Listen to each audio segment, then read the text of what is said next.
દાંતા તાલુકાના નવાવાસ ગામમાં ગ્રામસભાનો ફિયાસ્કો. ગુજરાત સરકારના આદેશ અનુસાર 2 ઓક્ટોબરના ગાંધી જયંતિના દિવસે દરેક ગામમાં પંચાયત દ્વારા ગ્રામસભા રાખવાનો પરિપત્ર હતો. તે અનુસંધાને નવાવાસ ગામમાં વહેલી સવારથી જ લોકો પોતપોતાની મુદ્દાઓની રજૂઆત કરવા ઉત્સુક હતા. પરંતુ પ્રથમ ગ્રાસે મક્ષિકાની જેમ સરપંચશ્રીની તબિયત સારી ન હોવાથી ડેપ્યુટી સરપંચશ્રીની અધ્યક્ષતામાં ગ્રામસભા યોજવામાં આવી હતી. આમે નવાવાસ તેમજ આજુબાજુના ગામમાં ગ્રામસભા કાગળ પર દર્શાવીને કોકડું વાળી દેવામાં આવતું હોવાનું આ વખતે લોકો વધારે ઉત્સુક હતા. પરંતુ લોકો પોતાની રજૂઆત કરે તે પહેલાં જ પંચાયતના કર્મચારીઓ દ્વારા નાગરિકોને સંતોષકારક જવાબ ન આપી શકતા હોબાળો મચવા પામ્યો હતો અને તલાટી મંત્રી શ્રી તેમજ ડેપ્યુટી સરપંચ પંચાયતને તાળું મારીને જતા રહ્યા હતા. આ રીતે એક જોતા તેઓએ રાજાશાહી અને ગ્રામજનોના અધિકારની મજાક ઉડાવી હતી. અંતે લોકો દ્વારા માંગ કરવામાં આવી હતી કે સરકારી નિયમ પ્રમાણે ગ્રામસભા ખુલ્લેઆમ ગામના તમામ નાગરિકોની હાજરીમાં યોજાય તે જરૂરી છે. પરંતુ હકીકતમાં ગ્રામજનોને જાણ કર્યા વિના કાગળ ઉપર સહી કરીને કામ પૂરું કરી દેવામાં આવે છે. આ ગામના હિતને નુકસાન પહોંચાડે છે અને પંચાયતની જવાબદારીને શરમજનક રીતે ઉઘાડી કરે છે. Bureau chief Pathan Ashraf Khan, Navavas.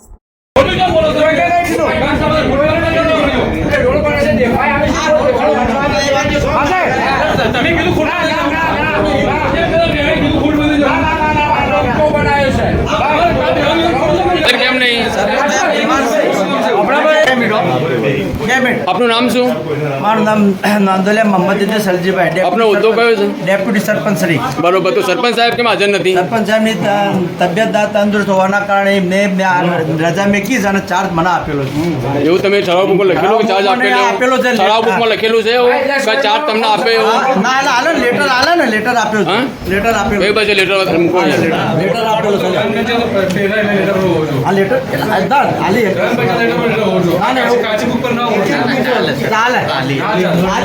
તલાટી સાહેબ, તમારું કેવું શું થાય આના વિશે, ગ્રામસભા વિશે? તમારું કેવું શું થાય? સરપંચ સાહેબ હાજર નથી તો તમે ગ્રામસભા કરી શકો છો? સરપંચ સાહેબ હાજર નહીં, અધ્યક્ષસ્થાન ડેપ્યુટી સરપંચને આલેલું છે. હા, એવું ઠરાવ બુકમાં લખેલું છે? ઠરાવ બુકમાં નહીં, એમને લેટર મોકલ્યો. ઠરાવ બુકમાં લખવું જરૂરી છે. ઠરાવ બુકમાં લખવું જરૂરી છે. નિયમ એવું કે સરકારી નિયમ એવું કહે છે કે સરપંચ હાજર ના હોય ઠરાવ બુકમાં લખવું જરૂરી છે. લખો ને, લખો. હાજર નથી એવું લખો. ના ના, ઠરાવ બુકમાં લખો સરપંચ સાહેબ હાજર નથી. તો ગામ સભા દરખાસ્ત રાખો અત્યારે. આ ગામ લોકોને રજૂઆત બહુ મોટી છે. સરપંચ સાહેબને બોલાવો તમે. ગામની અંદર 12 મહિનામાં ગામ સભા કેટલી વખત થાય?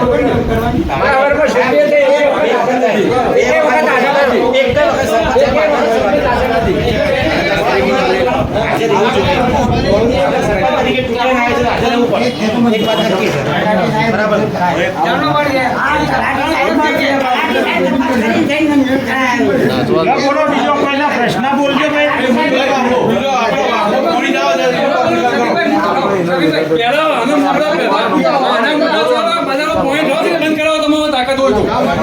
પંચાયત હોતા, પંચાયત ગામની હોય તો બધામાં પોઈન્ટ હોય બંધ કરાવો.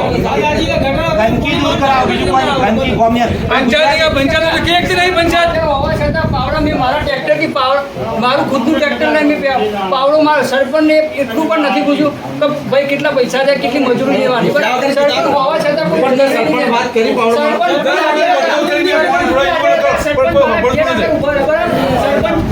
સરપંચ એની ગાડી લઈને મોટી ગાડી લઈને એને પગ ના પકડી.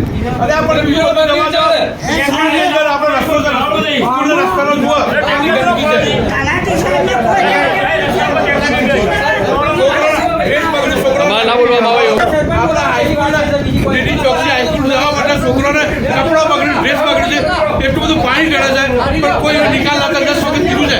એ ગટરનું ગંદુ પાણી પીએ છીએ અમે, ગટરનું પાણી. મેં સરપંચને રજૂઆત કરી છે પણ કોઈ નિકાલ લાયા નથી.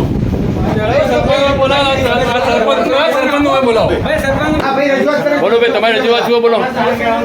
નવાવાસ ગામ તાંત્રિક મહાદેવ ડીડી ચોકસી વિદ્યાલય પ્રાથમિક શાળા અને આરોગ્ય કેન્દ્ર જવાના રસ્તા ઉપર પડેલા ખાડા તથા ખુલ્લા કેનાલો અને નવા ગામના દાંતણીયા મહાદેવ મંદિર લાઇટ ડીડી ચોકસી વિદ્યાલય નવાવાસ અને પ્રાથમિક આરોગ્ય કેન્દ્ર સુધી જવાના માર્ગે રસ્તા ઉપર અનેક ખાડા પડી ગયેલ છે.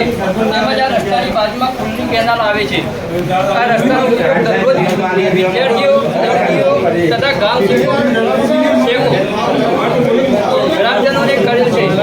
રસ્તા પરના ખાડા અને ખુલ્લા કેનાલોને પંચાયતમાં રજૂઆત કરેલી પહેલા તો પંચાયતનું કહેવું શું થયું પંચાયતની સરપંચ સાહેબ આવ્યા હતા જોવા હા. આવીને જતા રહ્યા, કોઈ જવાબ આપ્યો નથી. એના ભાઈ પંચાયતે સરપંચની પંચાયતે કોઈ એક્શન લીધી નથી ના, કોઈ એક્શન નથી લીધી. બરોબર છે પછી પાઇપ તૂટેલી છે સરપંચને રૂબરૂ સરપંચને જઈને બતાવ્યું કે આ પાઇપ તૂટેલી છે કે ચલો કરાવી દઈએ આ તો જૂની પાઇપ છે તો નવી નાખે પંચાયત વેરા લેશે તો મતલબ પંચાયત તમારી કોઈ વાત સાંભળવા તૈયાર નથી 4 જગ્યાએ પાઇપલાઇન તૂટી રહી છે, ગંદુ પાણી પણ આવે છે અંદર, લોકો પાણી પણ પીવે છે ગંદુ.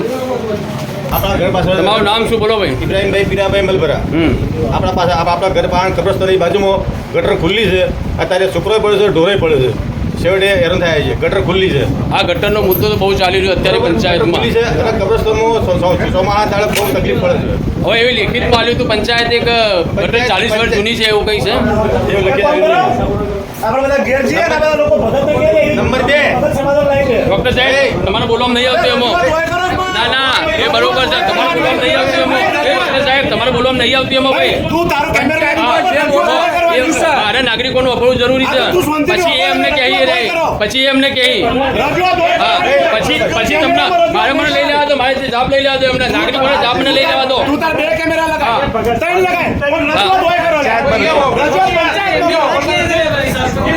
સરપંચ આગળ નહીં કરે છે. રજૂઆત પંચાયત